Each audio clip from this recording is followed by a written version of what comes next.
All right, so let's implement insertion sort. So I have my snippet ready, and I'm going to define our function called insertion sort. Takes an array. This should be pretty familiar by now. Return that array, and let's call it down here with, what should we call it with? Let's go with 2, 4, oh wait, I'm doing a sorted array. That's not going to work. 2, 1, 9, and 76, and 4. Okay, hardest part of my day out of the way now, picking those numbers. And actually, that's not true. All of this is hard to explain. Okay, so we've got this here. And the first thing we want to do is if we just visualize what we're doing as we go through, rather than starting with the first element, because that can be kind of an edge case. Let's say we've gone through a couple passes and our array is sorted up until this point. So what do we need to do with 4, for example? Well, what we do, we take 4 and we basically work backwards. We compare it to 76 and we check which one is larger. If 4 is larger, then it stays right where it is and we're done. But if 4 is less than 76, then what do we do? Well, what we can do is move 76 up to where 4 is. And then we look down to the next one, 9. Where does 4 fit? Well, 9 is still larger, so we move 9 up until where 76 used to be. And then we check 2. Well, 4 is larger, so we put 4 right here, if that makes sense. So we end up with this. So the reason I'm starting from here is because the first easy part is we want to iterate over every item, right? That's obvious. All these sorting algorithms so far have involved that. We start with a loop. We start roughly at the beginning, although in this case, we can actually start looping at the first item, first index, rather than 0. And then we look backwards and we figure out where to start or what to do. So let's write our loop for var I equals 1 rather than 0. It's not a problem if we do 0. It's just an extra iteration. And we'll do while I is less than the length, array.length, add 1 to I. Okay, so now what we need to do is first let's make a variable to keep track of the value that we're looking at. So let's say that we're looking at 4. We're going to make a variable called, I don't know, what do we want to call it? Let's go with var current val equals array of I, like that. And now we just want to work backwards. So this is why it's easier, like I said, to think that we're towards the end or the middle of the array rather than at the very beginning, because there is no backwards really to work towards. So let's make another loop to go backwards. So for var j equals, and what should we start it at? Well, we want to start it at 1 less than whatever I is. So if we go back to this example, if this is what we're looking at, if I is right here, so that's 0, 1, 2, 3, 4. If I is 4, we want to start comparing I, or this number, to this number, which is going to be index of I minus 1. So j equals I minus 1 to start. And we're going to make a comparison, which we haven't done yet, and keep going until eventually we find the right spot. So worst case, how many times, for example, if this was 0, how many times do we need to go down? We need j to be 3, 0, 1, 2, 3. We need it to be 2, we need it to be 1, we need it to be 0. And then that's where we would put 0 at index 0. So for that to work, we want to keep going while j is greater than 0, or greater than -1 is one way of doing it, greater than or equal to 0. I always, which way do I prefer? I don't know. I was going to say I have a preference, but I don't really. Let's do j greater than, let's do greater than or equal to 0. So it's okay if we hit 0 because an index goes to 0, or you could do greater than -1, whichever one. All right. So then we're going to subtract 1 from j every time. So this is just our rough loop skeleton, if you will. So we pick, if I is 4, then we have this loop j that goes from 3 down to 2 to 1 down to 0, and then it stops. So that's just the basic loop, but we don't really want it to just keep looping for no reason. We need to start figuring out where this value goes. Or if we're looking at this example, where does 0 fit in? So what we do, we already have 0, in our case, stored under the variable current val. So whatever I is, we're storing array of I in current val. So we have that over on the side. I'll just keep it over here, the value 0. And my console's not very happy about that. So what happens now is that j is going to start at 76 and move backwards. Well, j itself isn't. J starts at 3 and moves down to 0.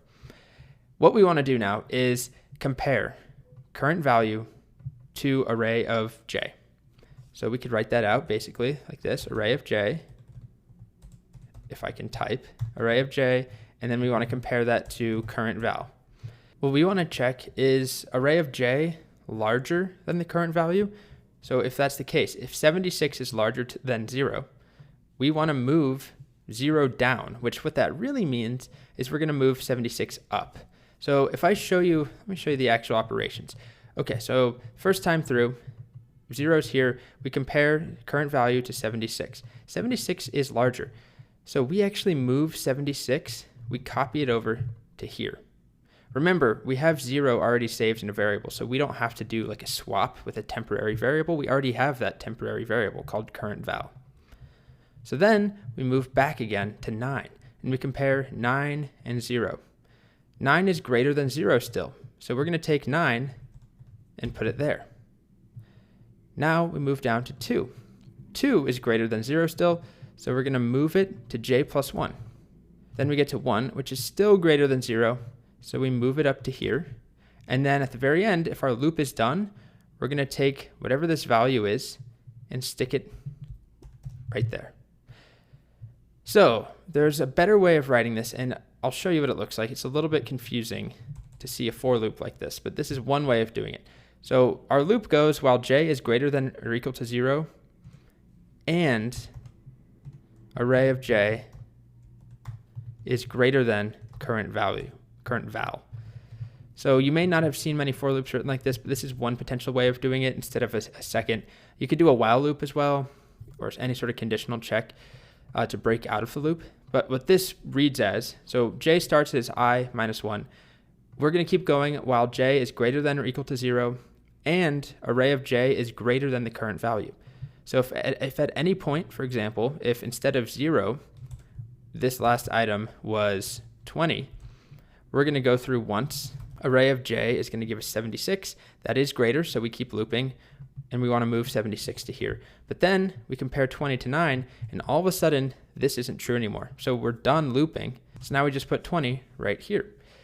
So I know it's kind of confusing when we write it this way, but let me just fill in the rest. So if anytime we're going through this loop, what we're going to be doing is taking a value like this and moving it forward and moving it forward, and then we stop at some point. So to actually move that value forward, it's just array of j plus 1 equals array of j. So why don't I just do a console.log to show what's happening. Console.log array, and actually let's do it in here. So we're not sorting just yet because we're not actually replacing the correct value in. But if I run this, okay, you can see what's happening. So we started with 1 and we look back at 2.